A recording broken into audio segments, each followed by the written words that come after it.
In this video, I'm going to tell you about a couple special matrix operations called the matrix inverse and the matrix transpose operation. Let's start by talking about matrix inverse. And as usual, we'll start by thinking about how it relates to real numbers. In the last video, I said that the number 1 plays the role of sort of the identity, right, in the space of real numbers because 1 times anything is equal to itself. It turns out that real numbers have this property that every number have, and that each number has an inverse. For example, given the number 3, there exists some number, which happens to be 3 inverse, so that that number times 3 gives you back the identity element 1. Right? And so, 3 inverse, of course, this is just 1/3. Right? And given some other number, maybe 12, there's some number which is the inverse of 12, written as 12 to the minus 1, or really this is just 1/12, so that when you multiply these two things together, right, the product is equal to the identity element 1 again. Now, it turns out that in the space of real numbers, not everything has an inverse. For example, the number 0 does not have an inverse, right? Because so 0 inverse is 1 over 0. That's undefined. Because 1 over 0 is not well defined.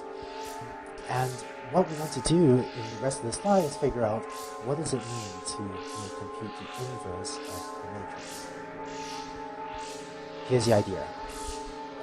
If A is an m by m matrix, and it has an inverse, I'll say a little bit more about that later, then the inverse is going to be written a to the minus 1, and a times its inverse, a to the minus 1, is going to be equal to a inverse times a, is going to give us back the identity matrix. Okay? Only matrices that are m by m for some value of m have an inverse. So a matrix is m by m. This is also called a square matrix. And it's called square because the number from rows is equal to the number of columns.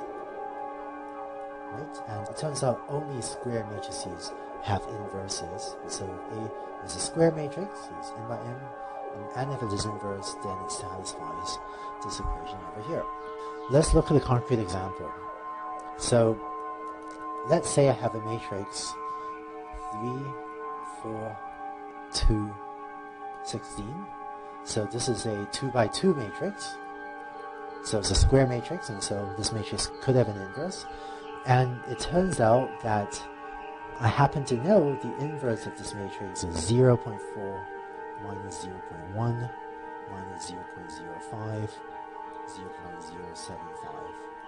And if I take this matrix and multiply these together, it turns out what I get is the 2 by 2 identity matrix. We can write this as I 2 by 2.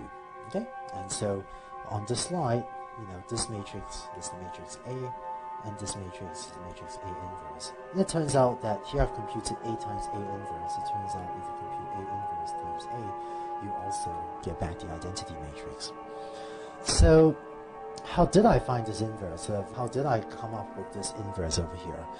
It turns out that sometimes you can compute inverses by hand, but almost no one does that these days. And it turns out there's very good numerical software for taking a matrix and computing its inverse. So again, this is one of those things where there are lots of open source libraries that you can link to from any of the popular programming languages to compute inverses of matrices. Let me show you a quick example how I actually computed this inverse. And what I did was I used software called Octave. So let me bring that up. We'll see a lot more about Octave later. But let me just quickly show you an example. I'm going to set my matrix A to be equal to that matrix on the left. So I'm going to type 3, 4, 2, 16. So that's my matrix A, right? This matrix 3, 4, 2, 16 that I have down here on the left. And the software lets me compute the inverse of A very easily. It's like P inv of A equals this.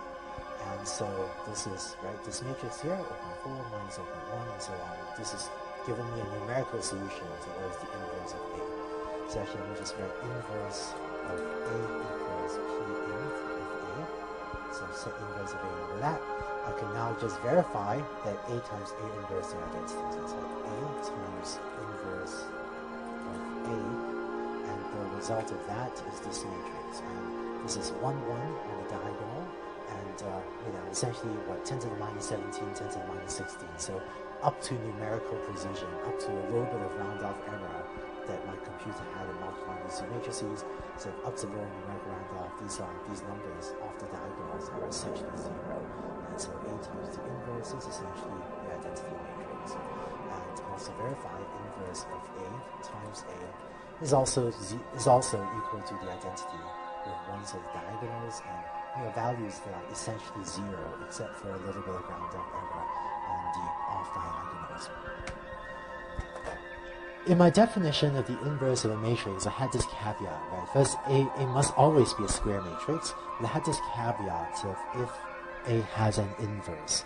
Exactly what matrices have an inverse is beyond the scope of this linear algebra review, but one intuition you might take away is that just as the number 0 doesn't have an inverse, it turns out that if A is, say, the matrix of all zeros, then this matrix A also does not have an inverse because there's no matrix, or there's no A inverse matrix, so that this matrix times some other matrix will give you the identity matrix of this matrix of all zeros. And there are a few other matrices with properties similar to this that also don't have an inverse. But it turns out that in this review, I don't want to go too deeply into what it means for a matrix to have an inverse. But it turns out that for our machine learning applications, this shouldn't be an issue. Or more precisely, for the learning algorithms where this may be an issue, namely whether or not an inverse appears, I'll tell you when we get to those learning algorithms just what it means for an algorithm to have or not have an inverse and how to fix it in case we end up working with matrices that don't have inverses. But the intuition, if you want, is that you can think of matrices as not having an inverse if it's somehow too close to 0 in some sense. And to give just to wrap up the terminology, matrices that don't have an inverse are sometimes called a singular matrix or degenerate matrix. And so, this matrix over here is an example. The 0, 0, 0 matrix is an example of a matrix that's singular or a matrix that's degenerate. Finally, the last special matrix operation I want to tell you about is the matrix transpose. So suppose I have matrix A. If I compute the transpose of A, that's what I get here on the right. This is A transpose, which is written A superscript T.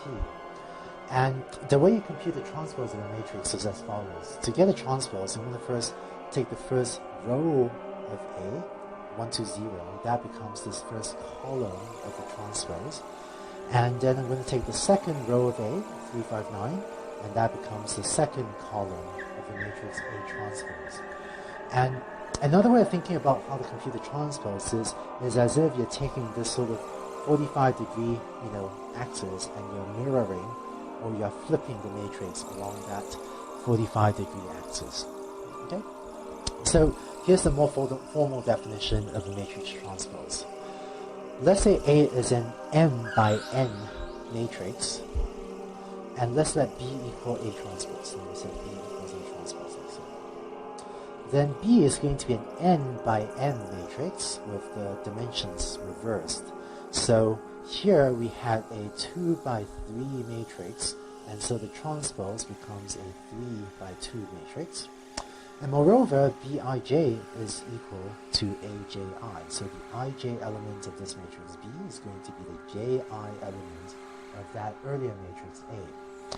So for example, B12 is going to be equal to, look at this matrix B, B12 is going to be equal to this element 3, right? First row, second column. And that's equal to this, which is A21, second row, first column. Right, and which is equal to 2. And as another example, B32, right, that's B32 is this element 9, and that's equal to A23, which is this element up here, 9. And so that wraps up the definition of what it means to take the transpose of a matrix, and in fact that concludes our linear algebra review. So by now, hopefully you know how to add and subtract matrices as well as multiply them and you also know what are the definitions of the inverses and transposes of a matrix. And these are the main operations you need in linear algebra for this course. In case this is the first time you're seeing this material, I know this was a lot of linear algebra material, all presented very quickly, and this is a lot to absorb. But but there's no need to memorize all the definitions we just went through. And if you download a copy of either these slides or of the lecture notes from the website, from the course website, and use either the slides or the lecture notes as a reference, then you can always refer back to the definitions to figure out, what are these multiplication, transpose, and so on definitions. And the lecture notes on the course website also has pointers to additional resources on linear algebra, which you can use to learn more about linear algebra by yourself. And next, with these new tools, we'll be able, in the next few videos, to develop more powerful forms of linear regression that can deal with a lot more data, a lot more features, and a lot more training examples.